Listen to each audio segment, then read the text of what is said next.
A subscriber recently pointed out that for me to empty this emergency storage shed one box a week, it's going to take 7.7 years to get to the end. What's so bad about that? Don't we love unboxings? Hey guys, Chris from the Ultimate Recycler. It's not going to take that long because I am going to up the tempo a bit. One box a week.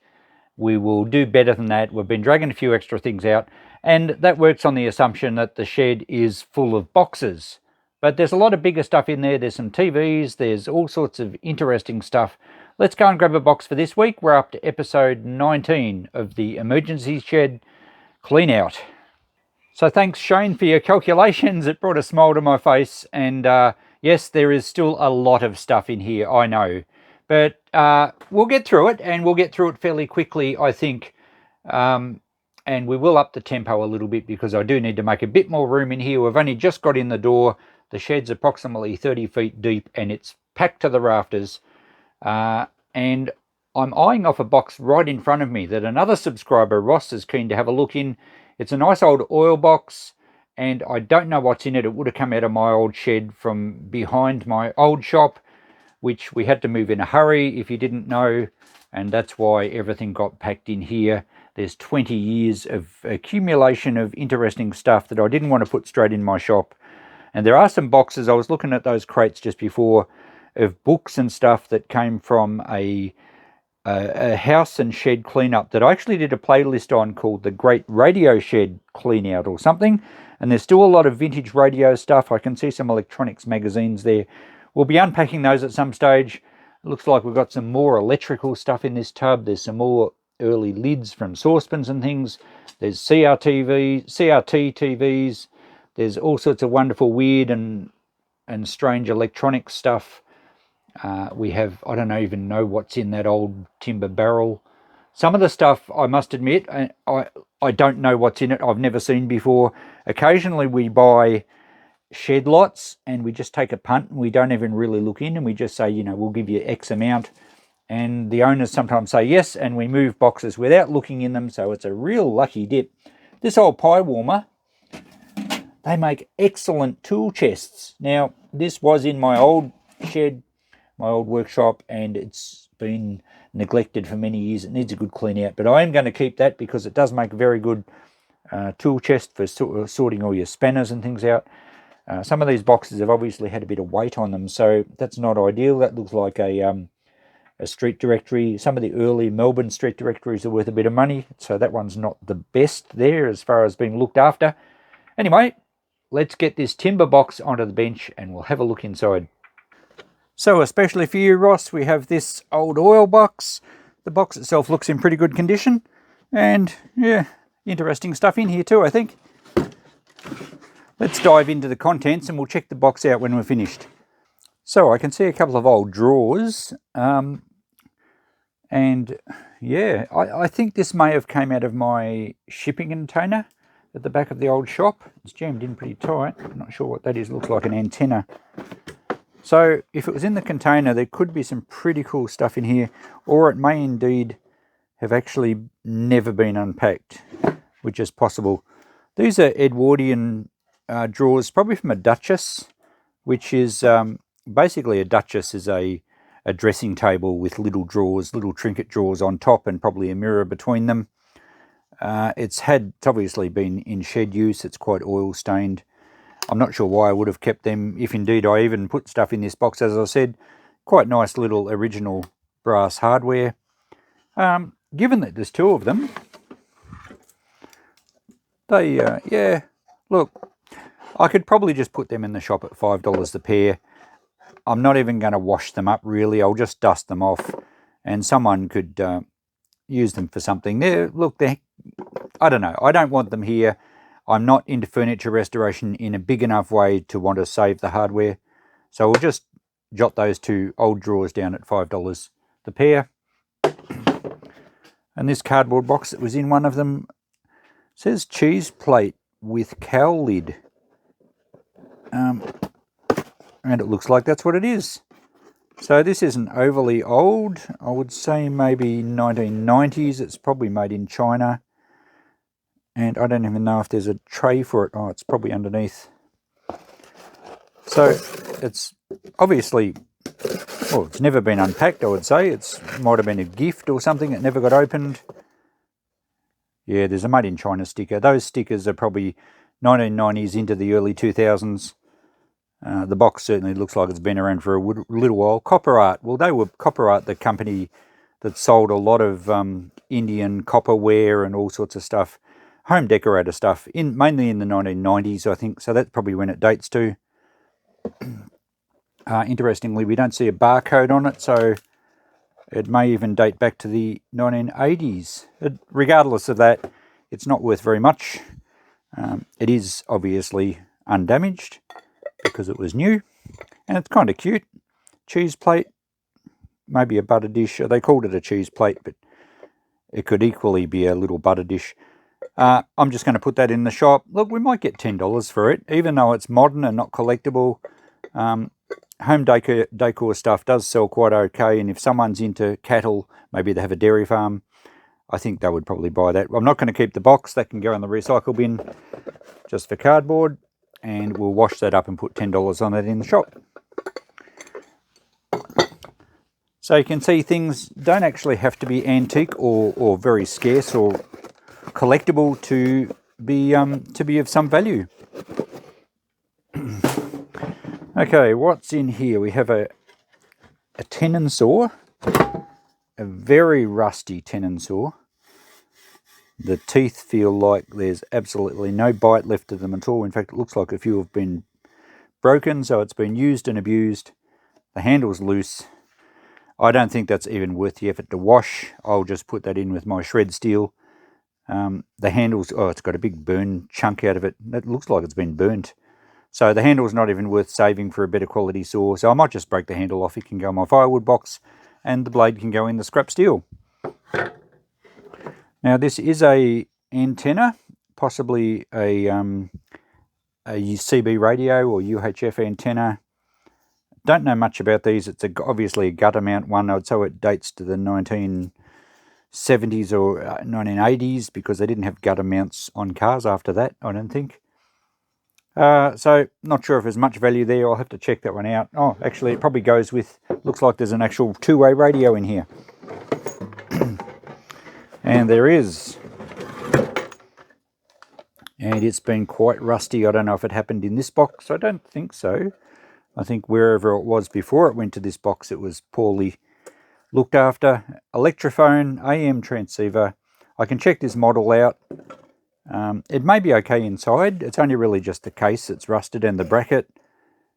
And we have some wiring. It's obviously an antenna lead. I have a loom for the power with a fuse in line. And we have the microphone. So I will check that out. It's got a bit of a corrosion around the squelch knob there. It may well be still serviceable and just needs a really good cleanup. I'm not sure if they're collectible or not. We'll check that one and I'll get back to you. But the antenna can stay with that. Okay, we have a little box here. Oh, it's a Cowley automatic level. So it's like a sighting level. They don't use lasers back in this time, but I think you could sight. I don't know if there's another part that goes with it, but you would sight via some mirrors to get a level. So there must have been something that you would sight to. I think you actually look down that way and the vision was reflected out that way. Don't know a lot about them, and it's easy to check a value on that. I'll just check on eBay. There's bound to be some on there. It has patent numbers from Great Britain, New Zealand, Australia, India, South Africa and Canada and USA, and it was made in Australia. So I will check that one out online. It's obviously had a bit of rust as well underneath the paint, but it still may be worth something. Okay, we have a power cord here. What does it doesn't go to anything. It's just a power cord, and the plug's too badly damaged to reuse. Sometimes I do keep these double plugs, but this one's too far gone. I'll just chop the wire off. That can go in the scrap electrical wire. And this looks like I think it's it's a valve probably from a hot water service. I'm not sure if it actually has a heating element in it or not, but it's not going to have any real value other than brass. It looks like the tube is copper, perhaps brass. We'll check that. Most of the housing will be brass. Is obviously a plastic fitting, and the tap handle is a cast aluminium. So we might just knock that apart for scrap value. I don't think it has any other value. So we're not going to get too much out of this box, I don't think. This one is a saucepan. A big early cast iron saucepan. These were popular around late Victorian times into the early 1900s. Sometimes you find them, often the handles are rusted off. It's certainly a decent sized one, and it will be branded underneath. It'll probably be Clark & Co. or Kenrick, the two main brands. I can't actually, there is something written there, but I can't make it out. We'll give it a bit of a clean up and see if we can read that. Doesn't appear to be cracked. Oh, yes it does. Hear that sound? That's a cracked sound. Cast iron cracks quite easily when it's this thin, and the best way to pick is to give it a knock. And if it's not cracked, oh, I can see the crack there now. If it's not cracked, you get a really nice, almost a bell-like ring, and it's very evident when it is cracked. So that's really not much more than a garden pot plant holder. I will just give it a bit of a brush up just to see what brand it is, but it's probably, oh look, we might get $20 for it because it is a nice early saucepan, but it's not going to have much use other than just in the garden, I suspect. Okay, there's only one more thing in this box, and it's an oil tin. Shell Garnier oil, 1 gallon. It's always good to see these tins in pre-metric, so that's going to date it to the 60s or perhaps the very early 70s. It's actually in pretty good condition. That's mostly dirt, so it will actually clean up quite a lot better than that. Both sides. So it's an agricultural oil, 1 gallon tin. These tins are extremely collectible depending on how old they are and what company. But this one's going to be, I would suggest, probably at least $30. But we'll give it a clean up and I will check online to see what they sell for. So I don't think we're going to quite get to 100. Oh, we might. Depends what some of these things price out at when I do some checking. And the box, of course, well, it's not too bad. It's a Texaco box. Quite faded, but it's not split, which is good. A lot of these ends actually split. It may come up a little bit better with a clean, but it has faded a lot. The T in the middle used to be green. You can just see some green in it. But it's a kerosene box. What's the other end like? Oh yeah, that's actually probably a little bit better. It's had some white stamped over it, which I think said motor. Can you read that? I can't quite make that out. Heavy, maybe motor oil. So that's actually not too bad. Now, value on these boxes, they're quite collectible. The ends often are worth more than the whole box. If you get a nice end, or at least a box with two nice ends, you're sometimes better off knocking the box apart and selling the ends. It's a bit of a shame. I don't like to do that. I'd rather leave them complete. This one certainly has two ends that you can still read the advertising on, even though they're a bit faded. And this side, we do have some advertising, not for lighting purposes. 8.5 imperial gallons for use in oil engines. So a lot of the early engines ran off kerosene, so it's not the kero you would use in your lamp. It was designed to be used in engines, and I think it was known as power kero from memory. Oh, it says super power kero or kerosene. So that's a nice box. We will wash that up. I'll probably put it out on the lawn and just give it a bit of a wash with the hose. The advertising may come up a little bit better. Then we might just wipe a bit of beeswax over it just to bring out the colour a little bit. And we'll give you a bit of another look and see how it compares. The other side's just plain.